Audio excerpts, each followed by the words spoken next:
मित्रों, शास्त्रों में संभोग करने के कुछ प्राचीन नियम बताए गए हैं और यह नियम साधारण नहीं है। कहा जाता है कि इनका पालन करने से कई तरह के फायदे भी मिलते हैं।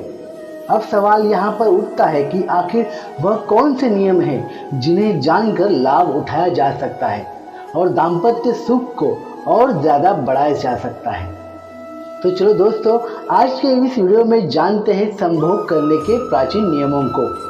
मैं मिलिंद गवस और आपका ज्ञान मंच के चैनल पर स्वागत है। दोस्तों, आज की युवा पीढ़ी केवल आनंद के लिए एक दूसरे के साथ काम वासना में डूबते हैं, जबकि वह यह नहीं जानते कि पति और पत्नी के बीच प्रेम बेला रिश्तों को मजबूत बनाए रखने का एक तरीका होता है, बशर्ते कि उसमें प्रेम हो, गंदी मंशा ना हो। इसलिए ज़रूरी है कि आज की युवा पीढ़ी संभोग करने के प्राचीन नियमों के बारे में भी जाने। पहला नियम, मित्रों, हिंदू शास्त्रों के माने तो पति पत्नी को अमावस्या, पूर्णिमा, चतुर्थी, अष्टमी, रविवार, संक्रांति, संधिकाल, श्राद्ध पक्ष, नवरात्रि, श्रावण मास और ऋतुकाल में भी किसी भी हाल में वासना में नहीं डूबना चाहिए। जो स्त्री पुरुष इस नियम का पालन करते हैं उनके घर में सुख, शांति, समृद्धि और आपसी प्रेम सहयोग बना रहता है, और जो ऐसा नहीं करते वह अपने घर में क्लेश लाते हैं। उनके घर में कलह होता है और धन की हानि और आकस्मिक घटनाओं को आमंत्रित करने का काम करते हैं। दूसरा नियम, हमारे धर्मशास्त्रों में यह भी बताया गया है कि रात का पहला पहर यानी रात के 12 बजे तक करने के लिए सबसे सही समय है। इस पहर में प्रेम बेला के फल के तौर पर धार्मिक माता पिता से प्रेम रखने वाली, धर्म का कार्य करने वाली और आज्ञाकारी संतान की प्राप्ति होती है। भगवान शिव के आशीर्वाद से ऐसी संतानों की आयु लंबी और भाग्य प्रबल होता है। और तो और जो स्त्री पुरुष प्रथम पहर के बाद संभोग वासना में डूब जाता है, उससे उत्पन्न होने वाली संतान में राक्षसों की तरह गुण आने की पूरी उम्मीद होती है, क्योंकि प्रथम पहर के बाद राक्षस गण पृथ्वी लोक के भ्रमण पर निकलते हैं। इसके अलावा पहले प्रहर के बाद संभोग इसलिए कि अशुभकारी है, क्योंकि ऐसा करने से शरीर को कई रोग भी घेर लेते हैं। तीसरा नियम, कामसूत्र के रचयिता आचार्य वात्स्यायन का मानना है कि स्त्रियों को काम शास्त्र का ज्ञान होना बेहद जरूरी है, क्योंकि इस ज्ञान का इस्तेमाल पुरुषों से ज्यादा स्त्रियों के लिए जरूरी है। इसके साथ ही वह कहते हैं कि अगर स्त्री और पुरुष दोनों में ही इसका भरपूर ज्ञान हो, तभी प्रेम में सुख की प्राप्ति होती है। वात्स्यायन के अनुसार सभी स्त्री को विवाह से पहले पिता के घर में और विवाह के बाद पति की अनुमति से कामशास्त्र की शिक्षा जरूर लेनी चाहिए। इससे पति पत्नी के जीवन में स्थिरता बनी रहती है और पति दूसरी स्त्रियों की ओर आकर्षित नहीं हो पाता। सभी स्त्रियों को संभोग से जुड़े ज्ञान का होना आवश्यक है, ताकि वह काम कला में निपुण हो सके और पति को अपनी प्रेम बाला में बांधकर रख सके।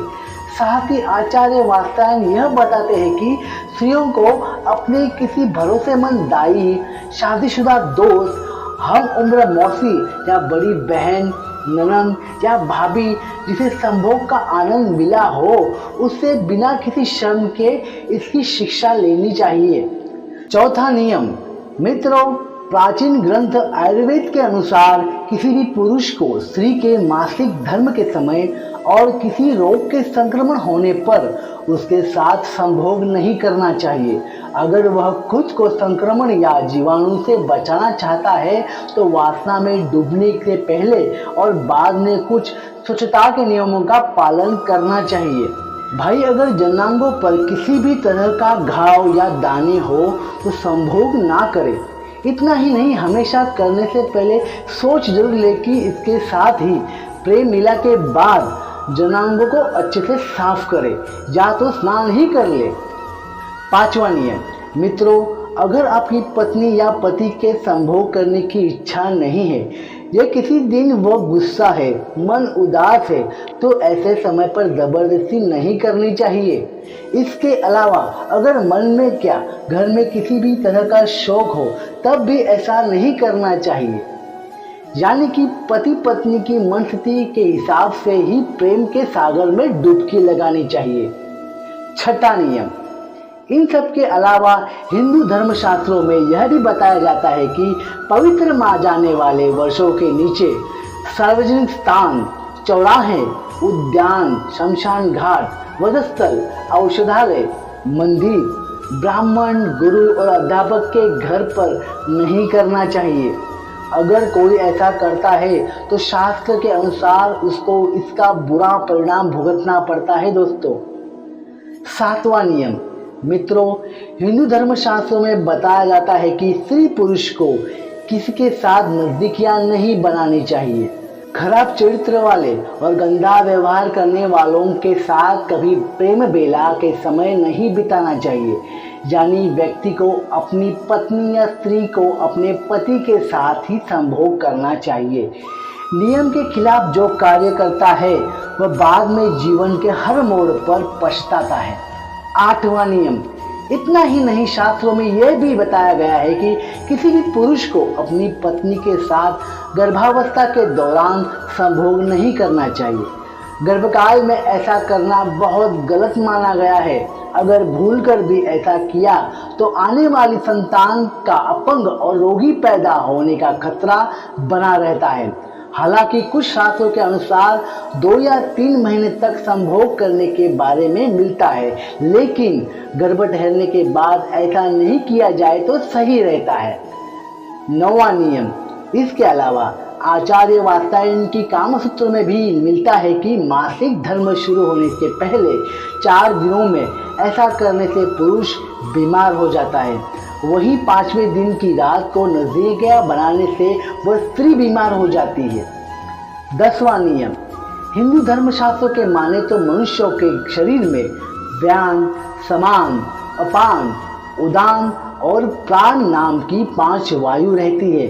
इन 5 में से एक अपान वायु मल, मूत्र, शुक्र, गर्भ और आतर्व को बाहर निकलने का कार्य करती है। इसमें से शुक्र को वीर्य भी कहा जाता है, यानी कि यह वायु प्रेम बेला से जुड़ी है। शास्त्रों के अनुसार जब इस वायु की गति में फर्क आता है तो यह किसी भी तरह से दूषित हो जाती है, तो मूत्राशय और गुदा संबंधी रोग उत्पन्न होते हैं, जिसके चलते संभोग करने की शक्ति पर भी असर पड़ता है।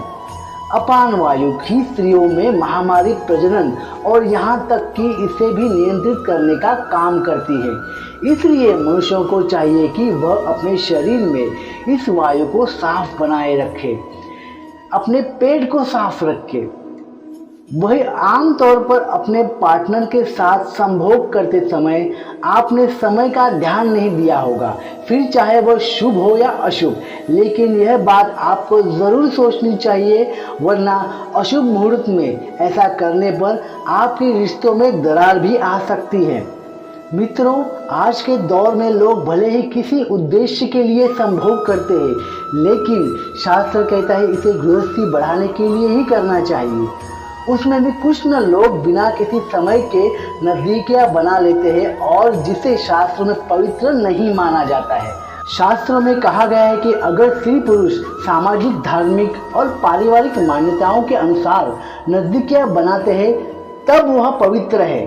और आपको ये जानकर हैरानी होगी कि जिस समय पर आप संभोग कर रहे हैं उसी समय पर ही होने वाली संतान का भविष्य निर्धारित होता है। जी हाँ, शास्त्रों के अनुसार माना जाता है कि संतान की प्राप्ति की सोच से मंगलवार के दिन किया गया संभोग सबसे अशुभ होता है।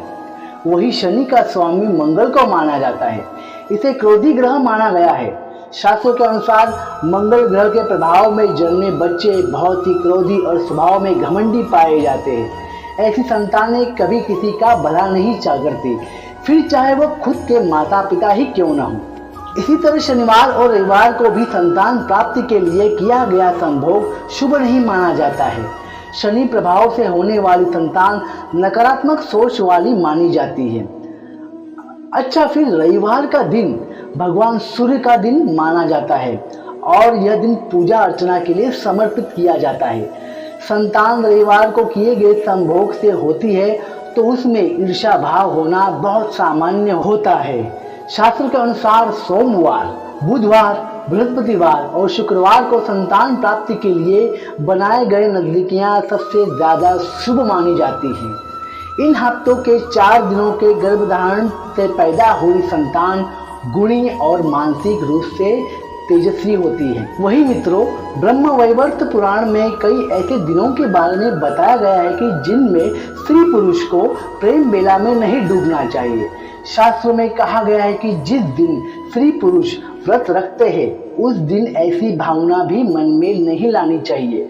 व्यक्ति को ब्रह्मचर्य का पालन करना चाहिए, तब ही व्रत का पूरा लाभ मिलता है। चाहे स्त्री हो या पुरुष, जो भी व्रत रखता है उस दिन किसी प्रकार से अपने साथी के करीब जाना या संभोग करना सही नहीं बताया गया है। कहा जाता है कि अमावस्या के दिन संभोग करने से वैवाहिक जीवन पर बुरा प्रभाव भी पड़ता है। हमेशा आपस में मनमुटाव बना रहता है और धन की भी हानि होती है। वही संक्रांति की तिथि पर भी पति पत्नी को संभोग नहीं करना चाहिए। इसको अशुभ माना जाता है, जिसकी वजह से उनके रिश्ते पर दुष्ट प्रभाव पड़ सकता है। इसलिए संक्रांति पर संभाल कर रहना चाहिए। मित्रों, पुराणों के अनुसार महीने की चतुर्थी और अष्टमी तिथि पर भी पति पत्नी को एक दूसरे से दूरी बनाए रखनी चाहिए। और तो और श्राद्ध में एक दूसरे के पास भी नहीं जाना चाहिए। कहा जाता है कि श्राद्ध का समय पितरों को याद करते हुए उनकी पूजा अर्चना करने का होता है। 15 दिनों तक लोग अपने पितरों की आत्मा की शांति के लिए पूजा, यज्ञ और हवन करवाते हैं। इसलिए तन मन कर्म वचन से शुद्ध बहुत जरूरी हो जाती है।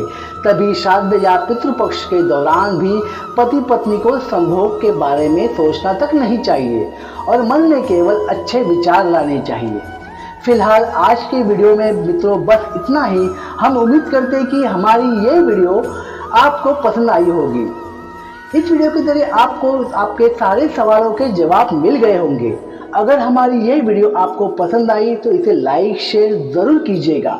अगर आपने हमारे चैनल को सब्सक्राइब नहीं किया है तो जरूर करिए। मिलते हैं इसी प्रकार के ज्ञान की अगली वीडियो में। तब तक के लिए राधे कृष्ण राधे कृष्ण राधे कृष्ण। हर हर महादेव।